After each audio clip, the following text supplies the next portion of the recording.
வணக்கம், வாழ்க வளமுடன். என்னோடய பெயர் மாதவன். பெங்களூர்லேருந்து பேசிகிட்ருக்கேன்.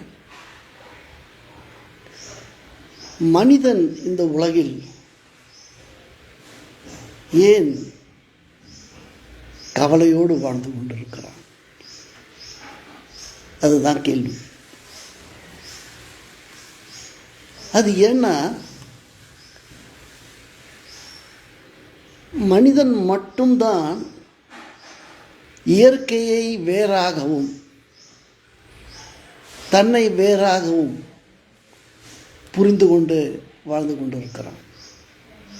இயற்கையை புறமாகவும் தன்னை அகமாகவும் வேறுபடுத்தி வாழ்ந்து கொண்டிருக்கிறான்.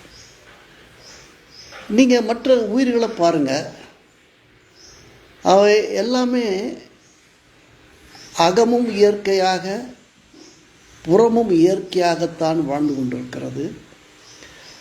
அதனால் அவைகளுக்கு கவலையோ துன்பமோ சோர்வோ எதிர்பார்ப்புகளோ இல்லாமல் பிறந்து வளர்ந்து வாழ்ந்து மடிகிறது.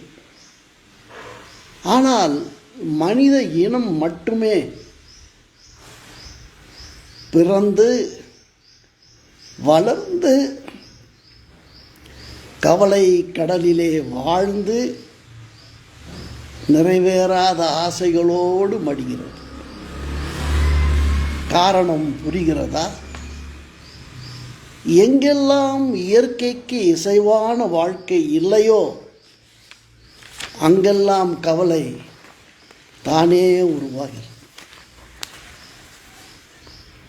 அந்த கவலையை ஒழிக்க மனிதன் தன் அறிவை நாடுகிறான், பிறர் அறிவை தேடுகிறான். சமுதாய கலாச்சார சீரழிவில் சிக்கி உருக்குலைந்து போகிறான். சிந்திக்கிறான், தன் வாழ்க்கை முடியும் வரை சிந்திக்கிறான், கவலை இல்லாமல் வாழ்வதற்காக. அவன் இயற்கையோடு இசைவாக வாழ முடியவில்லையா?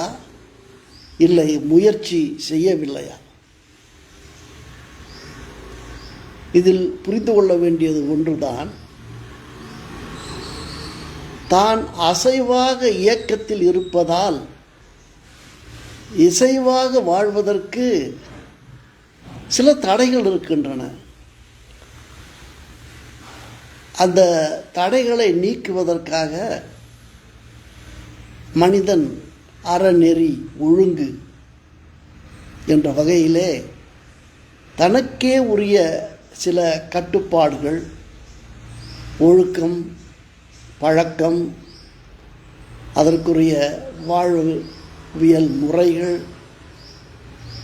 இவைகள் தேவைப்படுகிறது. ஆக தன்னை வாழ்வாங்கு வாழ்ந்தால் இயற்கையோடு இசைந்து வாழ முடியும். அப்படி யாரெல்லாம் இயற்கையோடு இசைந்து வாழ்கிறார்களோ அவர்கள் கவலையென்ற கடலிலே நீந்தி வெற்றி பெறுவார்கள். யோசித்து பாருங்கள். உங்களுக்கு என்ன தோணுதோ அதை நீங்கள் செய்யுங்க.